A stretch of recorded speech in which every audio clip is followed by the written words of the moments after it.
여러분 안녕하십니까? 2021년 8월 30일 오늘도 우리에게 주시는 하나님의 말씀은 사사기 11장 12절로 28절입니다. 제가 12절부터 15절까지 봉독하겠습니다.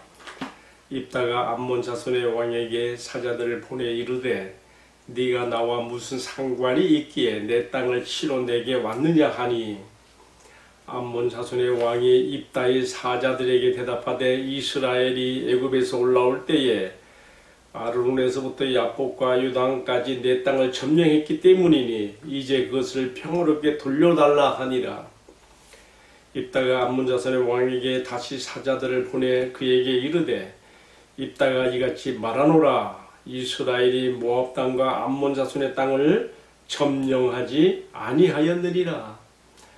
이어지는 계속 내용은 모압 왕과 입다 사이에 오가는 전쟁 협상의 내용으로서 가능한 한 칼을 들지 않고 협상으로 끝내려는 입다에 대해서 무조건 전쟁으로 치고 들어오려는 암몬 왕과의 그런 논쟁이 이 말씀 속에 담아 있습니다.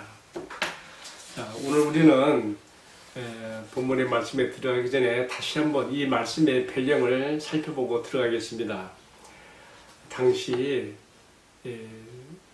사사로 등장된 입다는 그가 이렇게 부름을 받기 전에 아주 처량한 신세로 살았던 것을 우리가 앞선 말씀에서 11장 1절로 11절에서 보았습니다. 어떤 사람이었습니까? 길르앗의 참 조상 무명 무사요 용사인 이 위대한 가문의 집 아들이지만 길르앗이 희생을 통해서 낳은 자식이기 때문에 자기 형제들에게서 쫓겨남을 당하고 뿐만 아니라 그 주류 사회를 주도하는 장로들에게서까지도 그가 추방되어 길르앗 땅에 살 수 없으므로 돕당에 가서 그는 잡류들과 어울리면서 살게 되었다는 이야기를 우리가 살펴보았습니다. 한마디로 낙인이 찍혀서 그렇게 야인의 생활로 들어가 살았던 입다의 모습을 우리가 보게 되는 것이죠.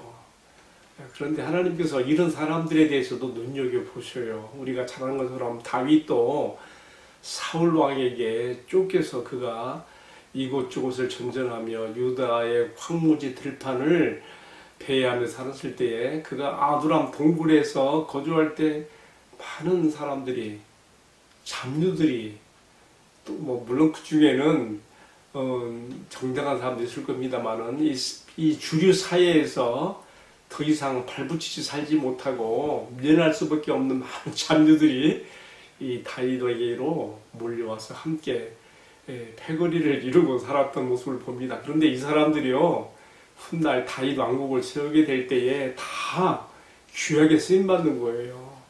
참 하나님 앞에서는요 우리가 함부로 평가할 것이 없어요. 우리의 어떤 기준으로 우리의 안목으로 겉으로 드러나는 것만 가지고 이렇다 저렇다 평가해서는 안 된다는 거예요. 다윗과 그에게 몰려든 잡류들의 이야기가 또 오늘 이스라엘이 위기 상황에 당했을 때에 지금 입다와 그에게 몰려들었던 돕당의 잡류들의 이야기도 다 일맥상통한 것이 있다고 봅니다. 후에 입다가 암몬과의 전쟁에 나섰을 때에 바로 누가 입다를 가장 가까이 도와서 이 전쟁에 참여했겠습니까? 힘께나 쓰는 이런 사람들이 아니었겠어요? 다 우리가 그것도 미루어 충분히 짐작해 볼 수 있는 이야기지요. 어쨌든 하나님께서는 그 사회에서 소외되고 참 그 편편히 낙이 찍힌 사람들도 눈여겨보시고 살아가시며 필요를 따라서 사용하신다는 것을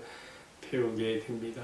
우리 조선시대의 그 강해군 때 그 허균이 참 높은 관직도 가지면서 그 사람이 좀 귀기한 행동을 많이 했어요. 홍길동전을 써가지고 당시 조선 사회의 어떤 그 잘못된 관습들을 고치고자 했는데 그는 특별히 양반집 자제로 태어났지만 아버지를 아버지라 부르지 못하고 출세길도 막히고 과거도 볼 수 없고 그렇게 양이로 살아가는 서울들과 함께 어울렸던 그 이야기 우리가 살고 있지 않습니까? 우리 하나님께서는 이처럼 이스라엘의 주류 사회에서 밀려난 마이너리그의 사람들도 관심을 가지고 지켜보시며 사용하셨다는 그 이야기를 우리가 입다의 이러한 이야기에서 함께 연관해서 생각해 보게 되는 것입니다. 그런데 입다의 가족이 이 길르앗으로 와 살게 되는 그 배경도 참 재미있어요. 모세가 요단강 동편의 땅을 정복하게 됐을 때 그 땅을 분배하지 않습니까?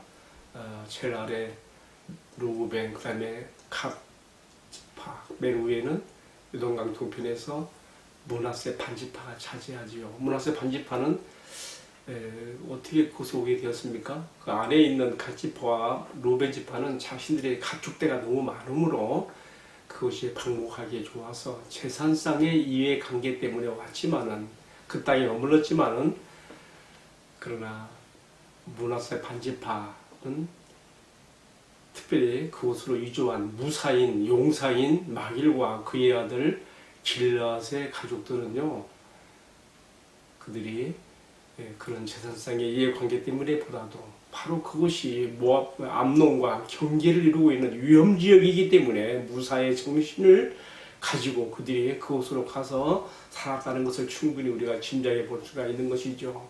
이처럼 입다는 무사이며 용사인 가문에서 태어났지만은 길르앗이 기생을 통해서 나왔다고 하는 그런 낙인이 찍혀서 서울이 되어서 그가 이렇게 형제들에게 밀려나고 쫓겨나고 그 주류 사회에서도 밀려난 그런 이야기 어제 제가 드렸습니다. 그런데 이런 사람들에게 위기는 또 기회가 되는 것을 우리가 또 성경에서 보게 됩니다. 그래서 어떻게 됐습니까? 이스라엘이 암논에게 공격을 받고 위협에 처하자 길르앗의 장로들이 지금 입다를 찾아가서 우리의 사사가 우리의 구원자가 되달라고 간청하게 되고 입다는 거기에 응하여서 이제 전쟁터로 나가게 되었습니다. 오늘 말씀은요, 전쟁에 임하기 전에 입다가 보낸 사자들이 암몬 왕을 만나서 전달하는 자세한 내용들이 들어있습니다. 가능한 한 칼 들고 싸우기보다는 좋게 대화로 문제를 풀려고 하는 입다의 그 정신이 여기에서 보여주고 있습니다. 오늘 내용을 살펴볼까요? 입다는 크게 5가지로 암몬 왕에게 지금 이스라엘이 그 땅을 차지하고 있는 정당성을 입증하고 있습니다. 지금 암몬 왕이 공격해 오는 그 명분으로 들고 나온 게 뭡니까? 그것이 바로 13절에 나오지 않습니까? 너희가 지금 내 땅을 점령해서 살고 있기 때문에 내가 이렇게 너희를 공격하고 치러 온 것이다. 입다는 여기에 대해서 그것이 명분이 될 수 없는 것을 분명히 밝히고 있습니다. 5가지로 밝힙니다. 첫 번째는요, 입다는요, 그가 비주류 사회에서 잠주들과 어울려 살았던, 우리가 보기에는 무식쟁이로 보일지 모르겠지만요, 그가 이스라엘의 구속사에 대해서 꿰고 있어요. 이스라엘의 이 가나안 정복사에 대해서 오늘 우리가 읽어보면 말씀 보면요, 자세하게 꿰고 있어요.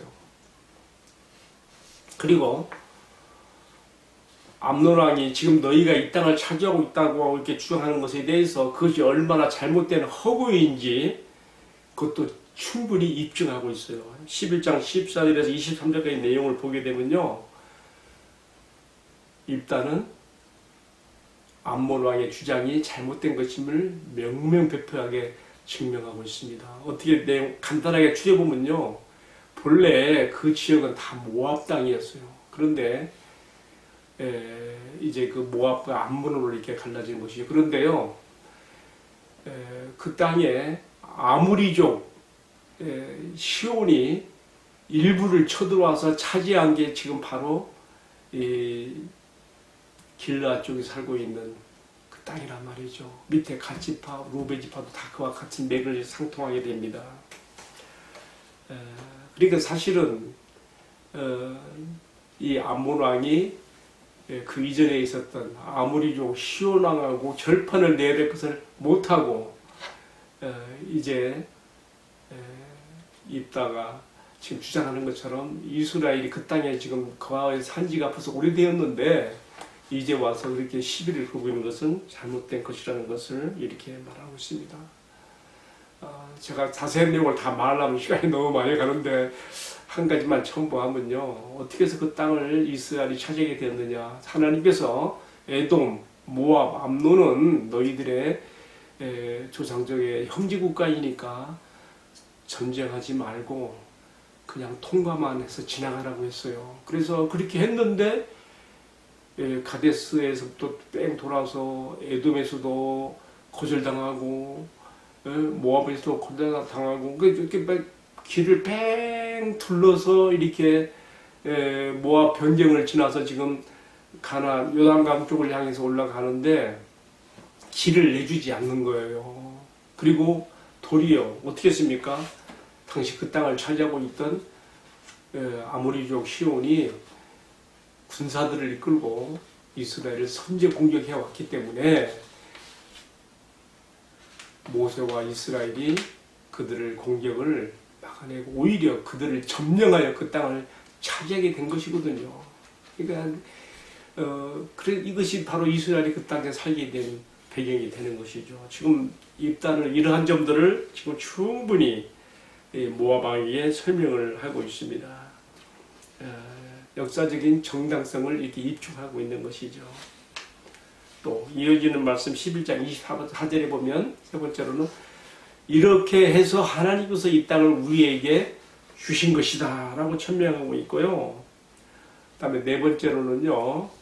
지금 이 땅은 모압 왕에게 당시 이 땅을 점령했던 그 시대에 모압 왕 발락이 감히 우리 앞에 나서지 못하고 발람 거짓 선지자 발람을 이용해서 우리를 저주하려 했던 것에 비교해서 너는 이렇게 직접적으로 나서서 우리하고 싸우려고 하니 너는 잘못되었다고 책망하기도 하며요. 11장 25절에 나오죠. 그리고 다섯 번째 이따가 주장하는 내용은 뭡니까?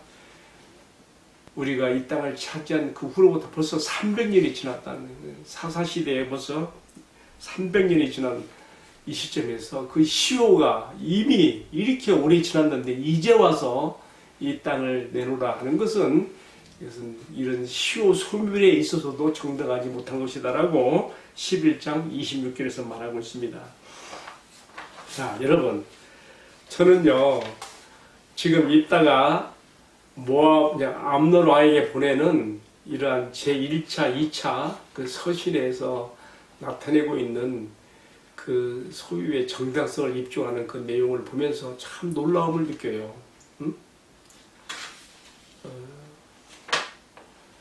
천한 기생의 수생이고 그가 속한 사회에서 낙인이 찍혀서 잡류들과 어울려 살아서 형편없는 사람으로 보았던 그 사사가 단지 힘께나 쓰는 무사인 것 빼놓고서는 아무짝에도 쓸모없게 보였던 그 입당 안에 이처럼 논리정연하게 그가 사사로 그 자리에 사사의 자리에 올라가서 전쟁 수행을 앞에 놓고 그가 암모나가 펼치는 그 두 번이나 오고 가는 서찰의 내용에 담겨 있는 이 내용을 보면요, 그가 얼마나 논리정연한 사람이고 이스라엘의 가나안 정복사와 이스라엘의 구속사에 얼마나 정통한 사람인지 우리가 배우게 되며 그가 또 얼마나 이스라엘을 사랑하는 애국심에 충만되어 있는 사람인가 충분히 엿볼 수 있는 것이죠. 이처럼